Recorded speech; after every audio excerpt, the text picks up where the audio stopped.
Hello everyone, welcome to my channel. आज हम class 11th का चैप्टर नंबर 1 पढ़ने वाले हैं, जो कि है लिविंग वर्ल्ड। ये हमारा बहुत ज़्यादा इंपॉर्टेंट चैप्टर है, क्योंकि इस चैप्टर की जो बेसिक इन्फॉर्मेशन है वो आगे के आने वाले चैप्टर्स में यूज होगी। इस चैप्टर में बहुत इंपॉर्टेंट कंसेप्ट हैं जो हमें पढ़ने हैं। वैसे चैप्टर बहुत छोटा है, लेकिन इसके कंसेप्ट कुछ बहुत ज़्यादा इंपॉर्टेंट है जो हमारे आने वाले चैप्टर्स में यूज होंगे। लेट्स गेट स्टार्टेड, और इस चैप्टर को हम स्टार्ट कर रहे हैं। लेकिन उससे पहले मेरी आपसे लोगों से रिक्वेस्ट है कि अगर आप लोगों ने चैनल को सब्सक्राइब नहीं किया है तो प्लीज़ चैनल को सब्सक्राइब कर दीजिए और नोटिफिकेशन बेल को प्रेस कर दीजिए, जिससे कि आप लोगों के पास हमेशा नोटिफिकेशन पहुंच जाए जब भी मैं कोई वीडियो अपलोड करूं। Let's get started. हमारा चैप्टर का नाम है living world. What is living? सबसे पहले जब भी हमारे दिमाग में क्वेश्चन आता है कि बेसिकली लिविंग होता क्या है, ऐसी क्या चीज है जो लिविंग को नॉन लिविंग से डिफरेंशिएट करती है। हमारे पास एनवायरनमेंट में दो तरह की चीज होती है, living and non living. The question is कि ऐसी क्या चीजें हैं जिन्हें हम लिविंग की कैटेगरी में रख सकते हैं और ऐसी क्या चीजें हैं जिन्हें हम नॉन लिविंग की कैटेगरी में रख सकते हैं। इस चैप्टर में हम यही सारी चीजें देखेंगे। आप बोलोगे कि कोई इंसान है वो लिविंग है, कोई टेबल पेन पेंसिल है वो सारी नॉन लिविंग है। ओके, लेकिन बहुत सारे इंसान होते हैं जो कोमा में चले जाते हैं।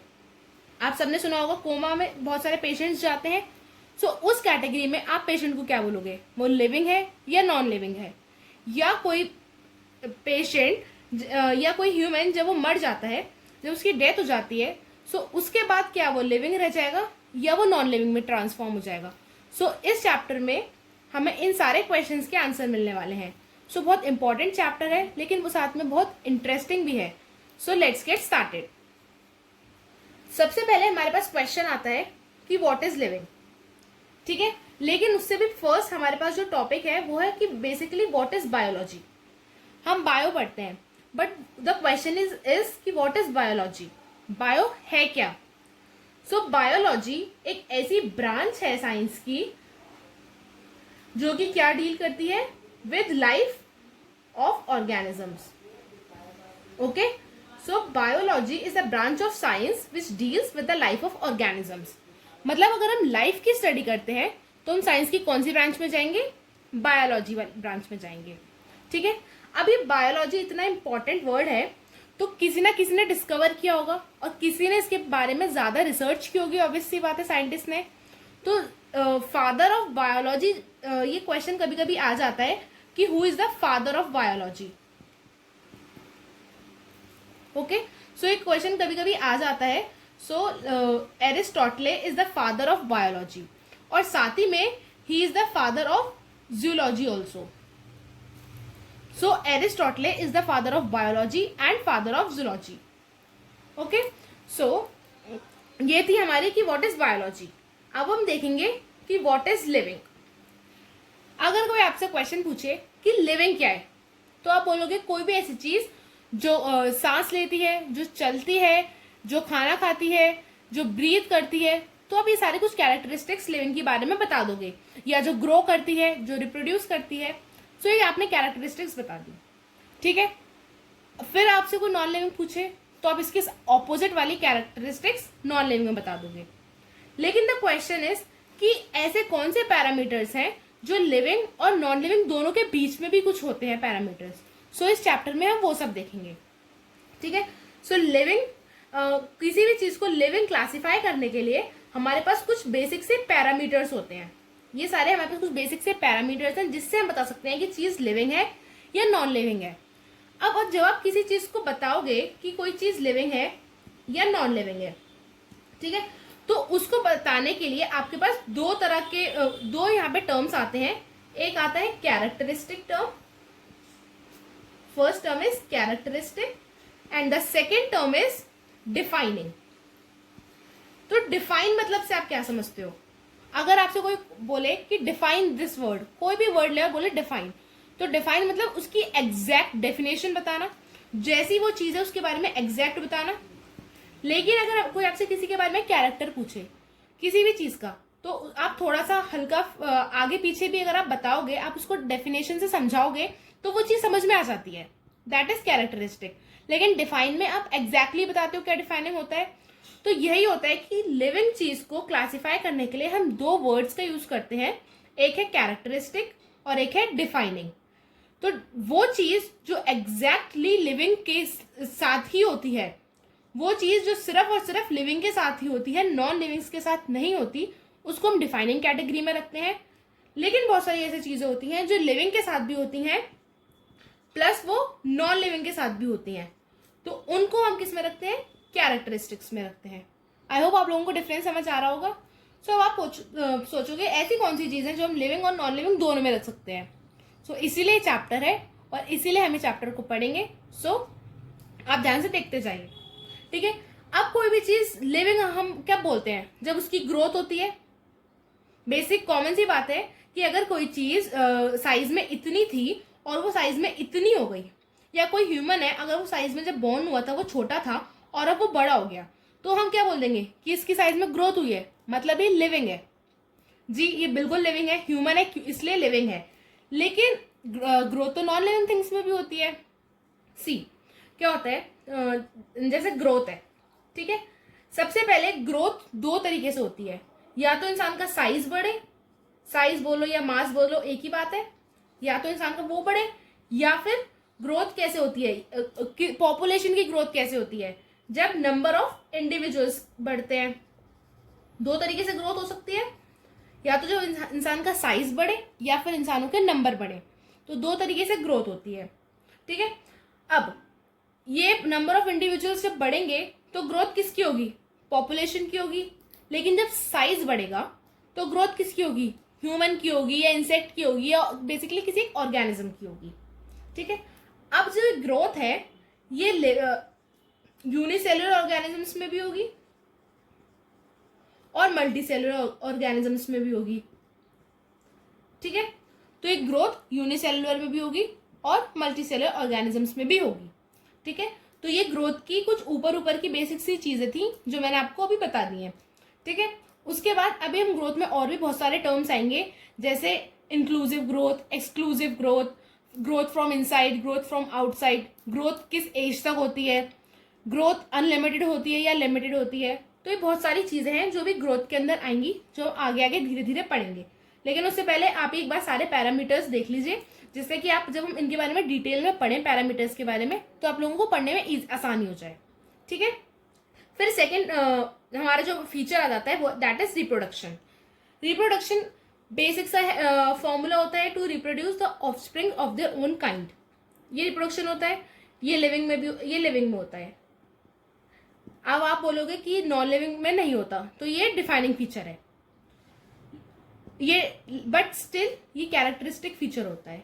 क्यों, क्योंकि बहुत सारे ऑर्गेनिजम्स ऐसे होते हैं लाइक द वर्कर बीज जो कि रिप्रोड्यूस नहीं करती हैं, तो इसलिए ये कैरेक्टरिस्टिक फीचर होता है, ठीक है। हम धीरे धीरे आगे पढ़ेंगे, उससे पहले एक बार आप सारे समझ लीजिए। फिर आता है मेटाबॉलिज्म।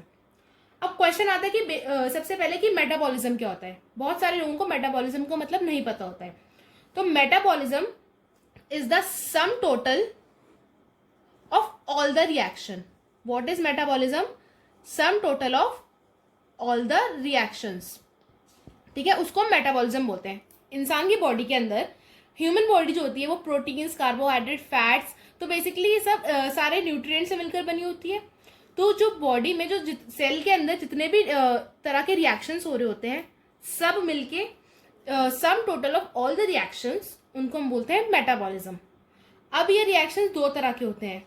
कुछ क्या होते हैं कि रिएक्टेंट्स को मिलके कोई प्रोडक्ट बन सकता है, कि कुछ रिएक्शंस में क्या हो सकता है कि कोई प्रोडक्ट है वो टूट के दो अलग अलग, कोई ऑलरेडी एक चीज है वो अलग दो दो सबस्ट्रेट में बन रही है। तो दो तरह की रिएक्शंस होती हैं। फिर हम आगे पढ़ेंगे पूरा मेटाबॉलिज्म के बारे में। फिर आता है सेलुलर ऑर्गेनाइजेशन। सेलुलर ऑर्गेनाइजेशन क्या होता है, कोई भी मतलब एक बॉडी, हमारी जिसकी भी बॉडी लोगे आप, एक सेल से बनी है, चाहे वो यूनिसेलुलर ऑर्गेनिज्म हो चाहे वो मल्टीसेलुलर ऑर्गेनिज्म हो। एक यूनिसेलुलर ऑर्गेनिज्म है तो थ्रू आउट इट्स लाइफ वो एक सेल का ही रहेगा, उसकी बॉडी है एक सेल की रहेगी। जैसे ही वो ग्रो करेगा उसकी बॉडी जो है दो डॉटर सेल्स में डिवाइड हो जाएगी। लेकिन ऑन द अदर हैंड अगर हमारे पास मल्टी सेलुलर ऑर्गेनिज्म होगा तो मल्टी सेलुलर ऑर्गेनिज्म में क्या होगा, जो एक सेल है वो डिवाइड करके millions and billions of cell बना लेगा। बट जो बेसिक लाइफ है वो किससे स्टार्ट होगी, एक सिंगल सेल। अगर यूनिसेलुलर है तो वो थ्रू आउट एक सेल ही रहेगा। अगर वो मल्टी सेलुलर सेल है तो उसको हम पहले जाइगोट बोलते हैं, फिर वो बहुत बड़ा ऑर्गेनिज्म बनाता है जिसके अंदर millions and billions of cells होते हैं। ठीक है, तो ये था हमारा सेलुलर ऑर्गेनाइजेशन। उसके बाद हम आते हैं, लास्ट है ये है हमारा कॉन्शियसनेस। तो basically what is consciousness? Consciousness एक वो चीज होती है जिससे आप अवेयर होते हो, आप अवेयर होते हो सराउंडिंग्स के बारे में। कोई भी ह्यूमन है, कोई भी ऑर्गेनिज्म है, हर कोई अपने आसपास के बारे में अवेयर रहता है।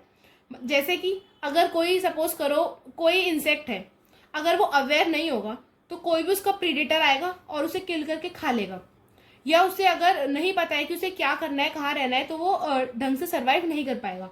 इसलिए हर ऑर्गेनिज्म जो भी लिविंग होता है वो क्या होता है, कहीं ना कहीं अवेयर होता है कि बेसिकली उसे करना क्या है, कहाँ रहना है, किससे बचना है, किसको खाना है। तो that is known as consciousness. इसमें फिर और आगे एक और वर्ड आ जाता है, अगर हम ह्यूमंस की बात करें तो ये आ जाता है सेल्फ। तो जो ह्यूमन बींग्स होते हैं वो और ज्यादा केयरफुल होते हैं अपने एनवायरनमेंट के बारे में, तो वो होते हैं सेल्फ कॉन्शियस। बाकी सारे लिविंग ऑर्गेनिजम्स होते हैं कॉन्शियस। तो नॉन लिविंग चीजों का तो ये नहीं है कि उन्हें किसी का ध्यान रखना है, किसी से अवेयर रहना है, तो वो होती है नॉन कॉन्शियस। सिर्फ लिविंग ऑर्गेनिजम्स ही कॉन्शियस होते हैं। तो ये किस में आ जाएंगे, ये क्योंकि सिर्फ लिविंग हो रहे हैं इसलिए ये डिफाइनिंग फीचर में आ जाएंगे। तो this is the difference between characteristic feature and defining feature of living organisms. I hope आप लोगों को ये समझ आए होंगे सारे पॉइंट्स और बायोलॉजी की इंफॉर्मेशन। तो इसमें जो भी हमने पढ़ा है एक बार मैं आपको रिकॉल कर देती हूँ, फिर हम आगे चलेंगे। सो लिविंग वर्ल्ड, हमारा जो वर्ल्ड है उसके अंदर लिविंग चीजें भी हैं, नॉन लिविंग चीजें भी हैं, है ना।